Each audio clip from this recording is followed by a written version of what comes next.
Bonjour. Bonjour. On est Chloé et Nora de la classe média du Collège Victor Hugo et on aimerait vous poser quelques questions sur votre travail. D'accord, eh ben, je vous écoute avec plaisir. Alors, on voulait savoir quelles sont les étapes de l'éducation d'un chien. Alors, les étapes d'éducation d'un chien guide d'aveugle. Alors, la première étape, c'est déjà la naissance, qui a priori lieu dans un centre d'élevage qui est vraiment dédié à la formation des futurs chiens guides. C'est-à-dire que c'est un élevage de chiens où tous les chiots, après, issus de ces portées, sont ensuite répartis dans les différentes écoles de chiens guides, sur des sélections bien particulières.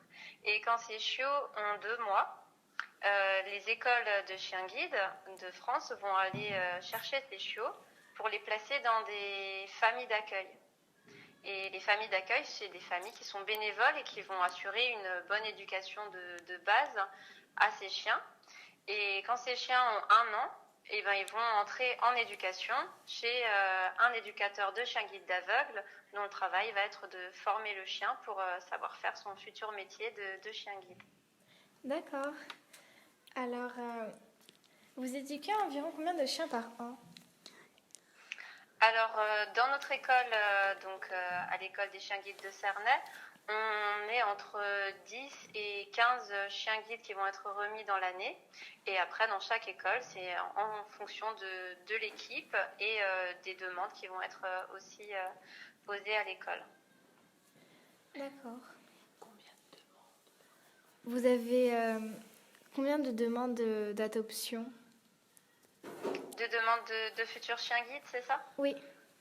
Alors, les personnes déficientes visuelles, ça peut être des personnes non-voyantes, donc qui n'ont plus du tout de perception visuelle, ou des personnes malvoyantes, avec différents degrés de malvoyance, vont faire une demande auprès de notre école. Et donc là, ça peut être très aléatoire en fonction des périodes, mais on va dire que on est à peu près à l'équilibre, c'est-à-dire qu'on remet une dizaine de chiens dans l'année, et en tout cas dans notre école, on a à peu près une dizaine de demandes chaque année. D'accord. Combien coûte un chien guide d'aveugle avec l'assurance? Alors, le chien guide, il est toujours remis gratuitement à la personne déficiente visuelle qui fait la demande, mais c'est sûr qu'il a un coût. Il a un coût par rapport à sa formation et par rapport au fonctionnement de l'association qui va faire en sorte qu'il soit formé pour ensuite être remis. Donc on estime son coût à 25 000 €. Donc c'est sûr que ça fait une grande somme parce qu'il y a plus de 2 ans de prise en charge pour la formation du chien. Et après, le chien, il est suivi tout au long de sa carrière de chien guide et même après, quand il est à la retraite. Donc du moment qu'il intègre l'association, et ben, du début à la fin, on va suivre ce chien et c'est ça qui explique le coût aussi important de la formation d'un chien guide. D'accord. Ici Nora de la classe média. Tous ceux qui veulent peuvent-ils avoir un chien? Alors pour pouvoir bénéficier d'un chien guide, ça dépend déjà de justement chez nous du critère de la déficience visuelle. Donc il faut vraiment avoir le besoin de se déplacer avec un chien et que les perceptions visuelles soient insuffisantes pour le faire d'une autre manière qu'avec une aide technique, donc soit le déplacement avec une canne ou avec le chien. Et après, il y a d'autres critères qui rentrent en compte. C'est-à-dire que la personne doit quand même avoir une bonne capacité physique, être suffisamment en forme pour effectuer ses sorties et pouvoir s'occuper de son chien. Et après, il faut aimer les chiens, aimer s'en occuper, aimer le contact avec les chiens et puis satisfaire aussi les besoins du chien parce qu'il travaille un moment, mais après, il faut en prendre soin, il faut l'emmener pouvoir courir, jouer, enfin tout ce qu'un chien aime faire. Et il faut également avoir une autonomie suffisante. C'est-à-dire qu'il faut déjà savoir s'occuper de soi, savoir s'occuper de son quotidien sans le chien qui s'ajoute, savoir faire les gestes de la vie quotidienne et aussi se déplacer avec une bonne autonomie avant de pouvoir ajouter le chien guide à ses déplacements. D'accord. Et comment se passe une adoption?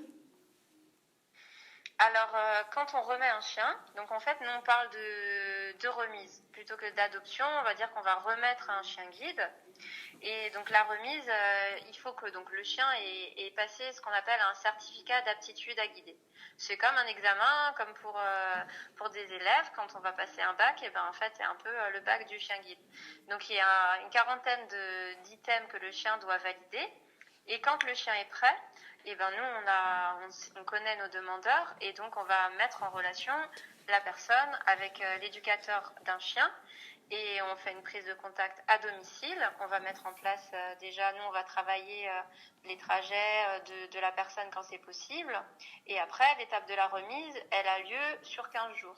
C'est-à-dire qu'une semaine, on va faire venir la personne dans notre secteur, donc chez nous le secteur de Cernay, on va s'occuper de la loger et de lui faire faire un certain nombre d'exercices qu'on a déjà vus avec le chien. Et la deuxième semaine, c'est l'éducateur du chien qui fait le déplacement jusqu'à un domicile de la personne et qui met en place les trajets qui sont utiles pour la personne. D'accord. Et à propos d'adoption, les chiens, ils arrivent avec, enfin, ils sont remis à leur maître avec des prénoms, ou alors c'est leur maître qui leur donne des prénoms? Alors, comme on travaille donc avec le centre d'élevage qui s'appelle le CZK, qui est le centre d'élevage de la Fédération des associations de chiens guides d'aveugles, quand eux ont des chiots, ils ont besoin de les nommer pratiquement dès leur naissance pour les enregistrer et les inscrire sur des fichiers officiels. Donc, c'est l'école des chiens qui va choisir des noms à donner à nos futurs chiens. Et du coup, quand une personne fait une demande, le chien a déjà son nom. Vu qu'il a déjà pratiquement 2 ans quand il est remis, on ne peut plus changer de nom. Mais du coup, voilà, cette année, on avait des réglisses, des rayas, des rabannes, des rubis, etc. D'accord. Et pourquoi dit-on une éducation d'un chien? Pourquoi on dirait pas genre guide ou dressage? Pourquoi particulièrement éducation? Alors, on parle de l'éducation des chiens guides pour différentes raisons. Déjà parce que c'est quand même un terme plus doux et plus adapté au sens qu'on veut donner à notre travail, dans le sens où on cherche l'adhésion de l'animal, on cherche à lui faire comprendre nos besoins et le faire en accord avec ce qu'il est capable de réaliser. Et dans le sens éducation aussi, parce le travail qu'on va mettre en place, on cherche à faire comprendre au chien les bons et les mauvais comportements. C'est-à-dire que parfois, on ne va pas lui demander simplement d'appliquer une consigne sans comprendre que la consigne, elle peut être erronée, et on va lui demander de trouver la solution. Pour vous donner un exemple, si maintenant on est désorienté et qu'on est persuadé qu'on doit aller tout droit, mais qu'en fait ce tout droit, c'est pas du tout la bonne situation parce que tout droit, il y a un trou, et juste on ne veut pas tomber dans le trou, et ben le but du chien, c'est qu'il n'agisse pas simplement sur la consigne d'aller tout droit, mais qu'il trouve une solution. Et du coup, on pousse, on donne du sens à l'éducation par rapport à ça, dans le sens où le chien doit s'y trouver des solutions, même quand le maître pensait que c'était d'une façon et que en fait, ça doit être différent. D'accord. Et votre métier, comment je peux expliquer ça?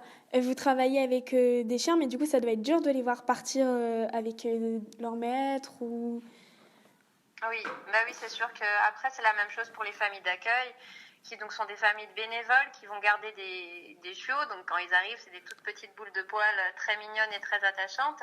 Et ils ont un rôle difficile aussi parce qu'ils vont les garder de 2 mois jusqu'à leur 1 an. Ils vont mettre en place plein d'apprentissages qui sont pas évidents, la propreté, le fait de bien se comporter à l'intérieur. Et quand ils ont 1 an et que tout ça c'est dépassé et que c'est des chiens très agréables à vivre, et ben c'est l'éducateur qui arrive et qui fait entrer son chien en éducation. Donc il y a déjà cette première séparation qui, oui, est quand même douloureuse pour les familles, mais qui ont la gratification de se dire qu'ils ont servi une cause qui est noble et de savoir que le chien, il a un devenir particulier. Après, le rôle des éducateurs, c'est d'entretenir un lien, une relation pour donner des nouvelles de la continuité et de l'éducation du chien. Et une fois que le chien est avec l'éducateur, il y a ensuite l'étape de la remise, où effectivement, l'éducateur, il est aussi attaché à son chien, avec lequel il a entretenu une relation privilégiée et passé beaucoup, beaucoup de temps et d'heures avec lui. Mais la satisfaction, c'est d'apporter vraiment un cadeau à une personne déficiente visuelle et de lui permettre d'avoir ce bonheur de créer cette relation. Donc ça console de la perte du chagrin quand on voit que voilà, il y a un vrai bénéfice et que ça permet d'apporter un rayon de soleil dans un quotidien qui pouvait être des fois plus compliqué. Comment fait-on pour devenir famille d'accueil pour un chien? Alors pour être famille d'accueil, il faut poser une sorte de candidature à l'école des chiens guides la plus proche de chez soi. Il faut habiter dans un périmètre relativement proche de l'école, c'est-à-dire 30-40 km maximum, parce qu'il y a des suivis réguliers du chiot. Donc les familles sont amenées à se déplacer régulièrement vers l'école. Et après, il faut être disponible pour pouvoir encadrer ce chiot, être mobile pour pouvoir se déplacer quand il y a des rendez-vous pour les exercices.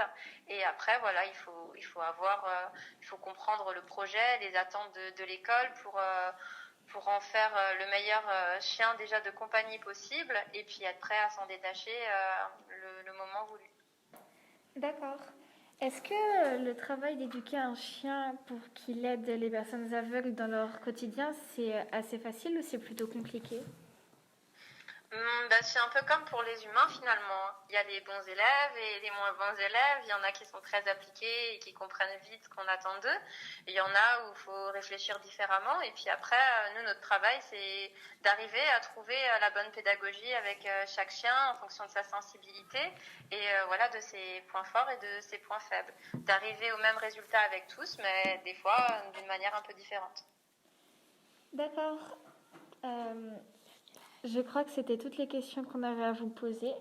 Merci pour tous ces précieux renseignements. Je vous en prie. J'espère que ça aura pu répondre à toutes vos questions et que voilà, vous arriverez à découvrir un peu mieux le monde et l'univers du chien guide. Bon, et